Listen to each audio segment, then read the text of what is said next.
The Assembly, the General Assembly, will now hear an address by His Excellency Emerson Dambudzo Mnangagwa, President of the Republic of Zimbabwe. I request protocol to escort His Excellency. A nombre de la Asamblea. On behalf of the General Assembly, I have the honor to welcome His Excellency Emerson Dambudzo Mnangagwa, President of the Republic of Zimbabwe, and to invite him to address the Assembly.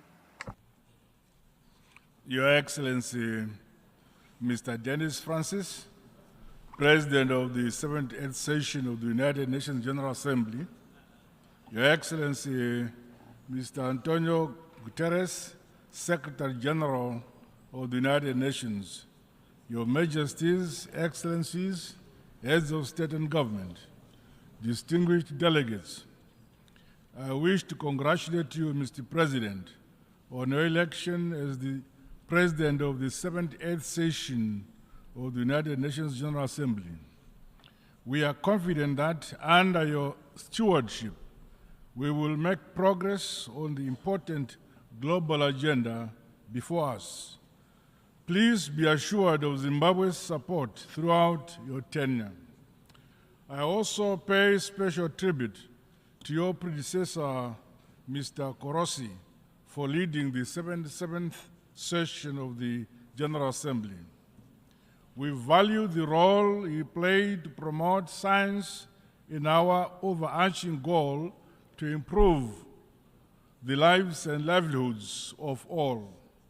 Mr. President, it is imperative that we recommit to the Charter of the United Nations multilateralism, solidarity, justice, and the peaceful settlement of disputes for sustainable development and a shared future. This calls on us all to respect the sovereign equality of nations, big or small, poor or rich. By working together, we can harness our expertise and learn from one another to strengthen international institutions for the accelerated attainment of Agenda 2030. The impact of conflicts, terrorism, climate change-induced natural disasters, biodiversity loss, and the rising prevalence of disease and pandemics, especially in the developing world, deserve our urgent attention.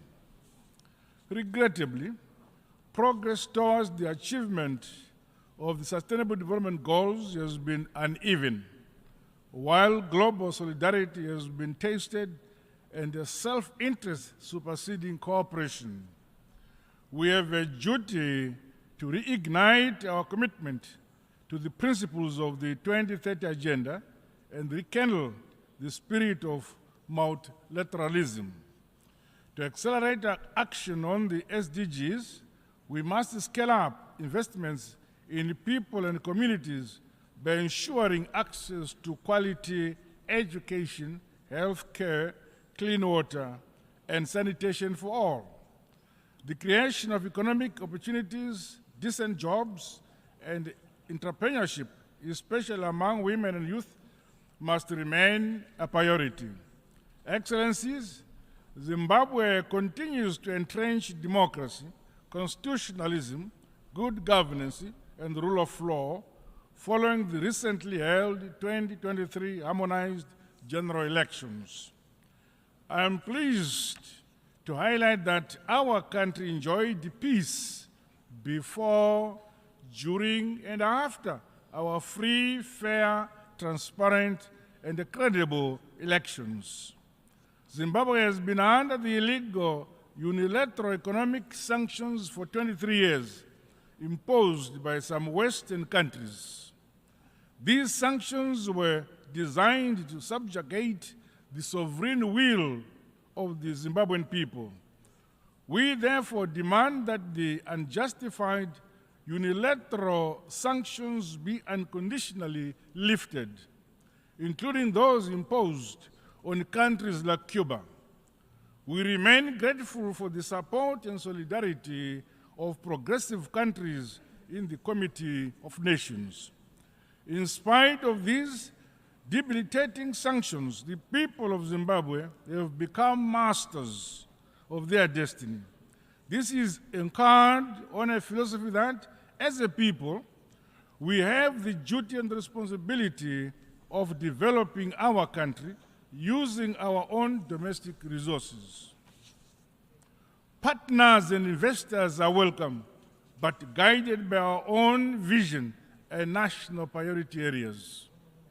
We are recording unprecedented development and economic success milestones. For the last 3 years, our country has been the fastest growing economy in our Southern Africa region. Further, Zimbabwe is prioritizing the eradication of poverty and improving the quality of life of our people, particularly those in rural areas. The empowerment and the capacitation of communal and small-scale farmers has seen us realize food and nutrition security at both household and national level. With effect from this year, our country will become a net exporter of wheat. Zimbabwe has not been spared from the negative impact of climate change. Hence, my government continues to make the requisite investment in infrastructure to mitigate and build resilience towards climate change adaptation. Dams are being built across the country. In addition, we have begun an ambitious and yet achievable program to sink solar-powered balls in each of our country's 35,000 rural villages and schools. Alongside each of these water points are commercial nutritional gardens for the empowerment of our women and youth. Through the use of our own resources, we have constructed an unprecedented number of schools, clinics, and provided other social amenities throughout our communities. Mr. President, today's realities across all regions bring to the fore the importance of global solidarity. No nation, no matter how powerful, can stand alone to realize sustainable and inclusive development.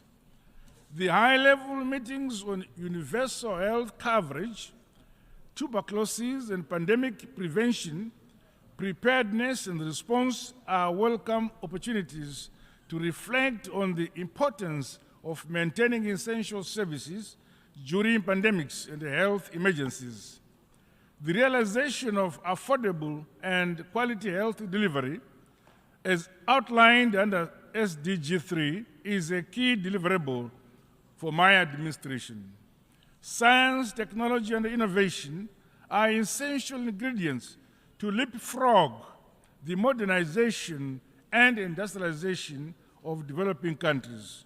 To this end, Zimbabwe continues to reap the benefits of a comprehensive and transformative heritage-based higher education curriculum. The innovation hubs and industrial parks established within institutions of higher education have refocused young people in our tertiary institutions towards developing and producing goods and services. Allow me to reaffirm that Zimbabwe is actually open for business. Mr. President, building resilience and tackling the adverse impact of climate change should be an urgent priority for us all. In the case of Zimbabwe and the Southern Africa region, floods and droughts have affected the livelihoods of many while hindering progress on national development. May I express my deepest condolences and sympathies to the government and peoples of the Kingdom of Morocco and the State of Libya on the recent loss of lives as a result of the devastating impact of climate change. There is need for concrete climate action as opposed to mere promises, so that we strengthen our adaptation, resilience, and mitigation mechanisms. We must transition to a low-carbon and resilient global economy by increasing investments in renewable energy, sustainable agriculture, and green infrastructure. Commitments made under the United Nations Framework Convention on Climate Change and the Paris Agreement must be honored to deliver climate justice. It is our hope that progress will be made to operationalize the loss and damage fund. Zimbabwe is implementing a climate change policy and response strategy, while disaster management and the early warning systems continue to be strengthened. Mr. President, the need to reform global financial institutions is of essence to unlock funding for developing countries. The current exclusionary architecture, dominated by a few states, is failing to deliver the requisite resources for countries to finance their developmental priorities and other pressing health and environmental challenges. The shortcomings in the last round of SDR allocations should be addressed. Zimbabwe supports the stimulus package proposed by the United Nations Secretary General. We further call for the long-term concessional loans, increased access to unused special drawing rights, as well as the use of modalities such as debt cancellation and restructuring as a stimulus for developing countries to grow their economies and build greater resilience.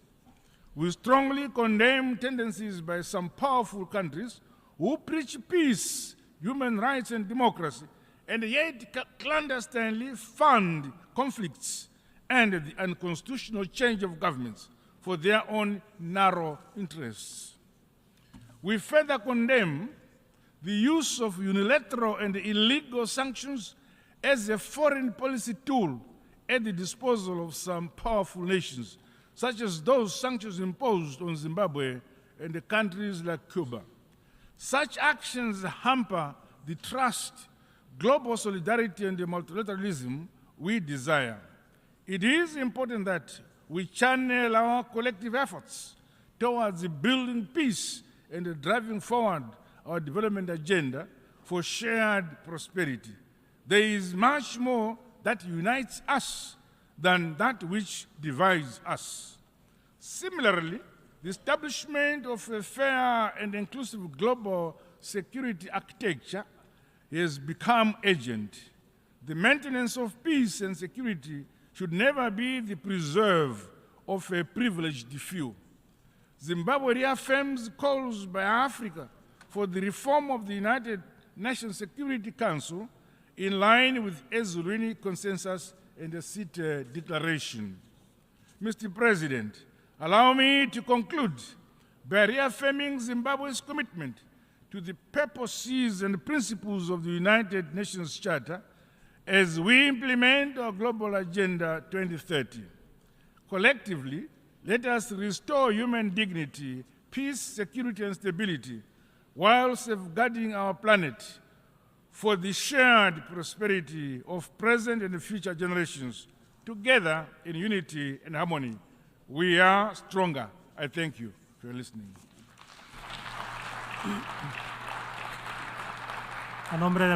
On behalf of the Assembly, I wish to thank the President of the Republic of Zimbabwe for the statement just made, and I request protocol to escort His Excellency.